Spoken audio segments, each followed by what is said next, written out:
ആണ് ഗീതയിൽ പറയുന്നത് അന്ത്യചിന്തയാണ് അടുത്ത ജന്മത്തിന് കാരണം. അങ്ങനെ ജഡഭരതൻ്റെ കഥ കേട്ടിട്ടില്ലേ? ഒരു മുനി ഭരതമുനി തപസ് ചെയ്ത് വളരെ തപസ്വിയാണ്, മോക്ഷത്തിന് എന്തുകൊണ്ട് അധികാരിയാണ്. ഭരതമുനി അവസാന കാലത്ത് ഒരു മാൻകുട്ടി പ്രസവിച്ചു. അത് സിംഹം പിടിക്കാൻ പോയപ്പോൾ മാൻകുട്ടി ചാടിയപ്പോൾ മാൻകുട്ടിയെ സിംഹം പിടിച്ചെങ്കിലും ആ ചാട്ടത്തിൽ പ്രസവിച്ചു പോയി. പ്രസവിച്ചിട്ട് വെള്ളത്തിലോട്ടാണ് പ്രസവിച്ചത്. ആ കുട്ടി മാൻകുട്ടി ഒഴുകി മുനിയുടെ ആശ്രമത്തിനടുത്ത് വന്ന് അടിഞ്ഞു, കൊച്ചുകുട്ടി. അപ്പോൾ മാൻകുട്ടിയെ കാണാനുള്ള ഭംഗി സൗന്ദര്യം കൊണ്ട് മുനി അതിനെ ഓമനയല്ലേ എടുത്ത് വളർത്തി അതിനോട് അറ്റാച്ച്മെൻ്റ് ആയിപ്പോയി. അപ്പോൾ മരണകാലത്ത് പുള്ളിക്ക് തോന്നി ഇനി ഇതിനെ ആര് നോക്കും, പാവം ഞാനിപ്പം മരിക്കാൻ പോവാണ്. അപ്പോൾ ഇത്രയും മഹാനായ ജ്ഞാനിക്ക് പോലും മാൻകുട്ടിയുടെ അറ്റാച്ച്മെൻറ്റ് വന്നു. അപ്പോൾ ലാസ്റ്റ് തോട്ട് ഈ മാൻകുട്ടിയെ പറ്റിയായിരുന്നു. മരിക്കുമ്പോൾ നെക്സ്റ്റ് ബർത്ത് അദ്ദേഹം ഒരു മാൻ ആയിട്ട് ജനിച്ചു. അതാണ് ജഡഭരതൻ എന്ന് പറയുന്നത്.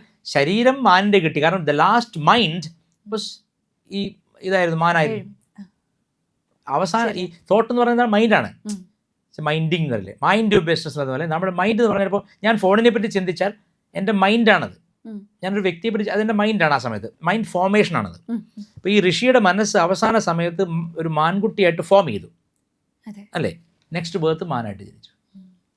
അപ്പം നമ്മളുടെ അവസാനത്തെ ചിന്ത എന്താണോ അതനുസരിച്ച് നെക്സ്റ്റ് ബർത്ത് ഉണ്ടാവുന്നതാണ്. സോ ഓരോ തോട്ടിനെ പറ്റിയും കെയർഫുൾ ആയിരിക്കണം.